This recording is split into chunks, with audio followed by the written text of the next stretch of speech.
Howdy, Banjo Ben here at banjobenclark.com with a quick lesson on the way that I play a G chord. There's lots of different ways to play a G chord, but there's one way in particular that I play that tends to help me on the rhythm side of things, as well as when we start incorporating the licks into our rhythm playing and our solos. So I'd like to take a minute and explain that to you and kind of give you the reasoning behind why I play the chord the way that I do. When I first started playing guitar, I remember learning the G chord, or an abbreviated way to learn the G chord, and thinking that if these chords don't start getting easier fast, there's no way I'm going to be a guitar player. But I want to encourage you that if you are first starting to learn the guitar, it does get easier. The more we do it, the more our fingers gain that strength and that muscle memory that we need, and it's really not that bad at all, and I'm here to help you. There are really 3 fingers that I typically use in the G chord, but it's not the same 3 fingers that most people use. The very first G chord that I learned was a 3-finger chord that looked just like this, exactly like this, and I had my middle finger on the low E string on the 3rd fret, my index finger on the 2nd fret of the A string, and then I'd reach down with my ring finger and grab the 3rd fret on my high E string. And the chord sounded like this. That may be the G chord that a lot of you use. And that's a great one to know. You need to know it. Later on, as I started playing more and more, I got into a 4-finger G chord. I'd like to show that to you. It's one that you need to know as well. And that's where I would simply take my ring finger, move it up to the B string on the 3rd fret, and then take my pinky and place it where my ring finger was, so that you have a big full 4-finger G chord. Sounds like this. Alright. And then as I progressed and got more and more into the bluegrass and the country side of things, I got a little lazy perhaps, but really it was just a change that I made to help in the particular style that I wanted to play. And I actually lifted my index finger off of that A string, and I don't use that index finger anymore in my G chord in most cases. Now you might say, well, that wouldn't sound right to have that big honking A string going during a G chord, and it wouldn't.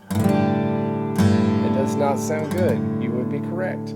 But the way that we make up for that is the bottom part of our middle finger, that fleshy part, I will lightly grace it over that A string and mute it, deaden it, so that it's not heard even when I strum all the way through the strings. Listen to this. You hear that? However, that's not audible when you're going fast and louder. You don't get that deadened sound. And you may say, well, why do you do that?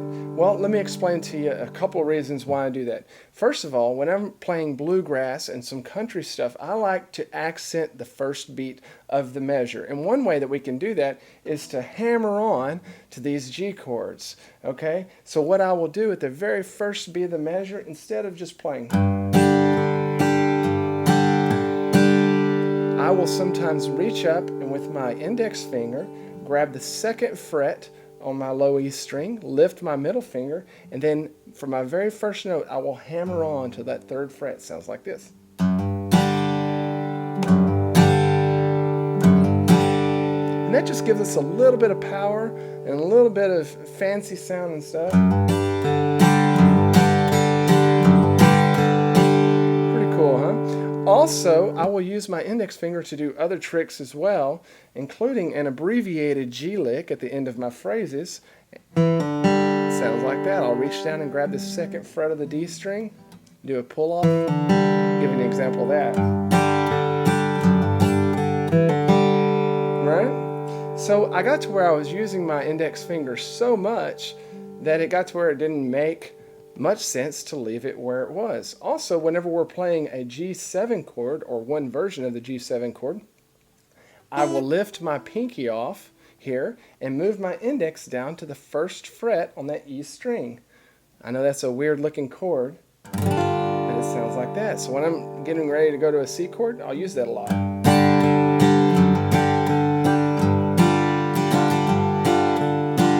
Right into the C chord.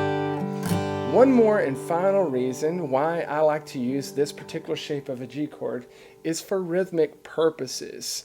And by using this shape, I'm able to very forcefully slide into this G chord when I want to create a statement. When I want to make a statement, such as when a banjo or even electric guitar or whoever's coming in to make a solo, to play a solo, on that very first beat of that solo, I want to create something very memorable for the people that are listening. And I can do that by sliding in very fast from the second to third frets as soon as I strum my way through this chord. It sounds like this.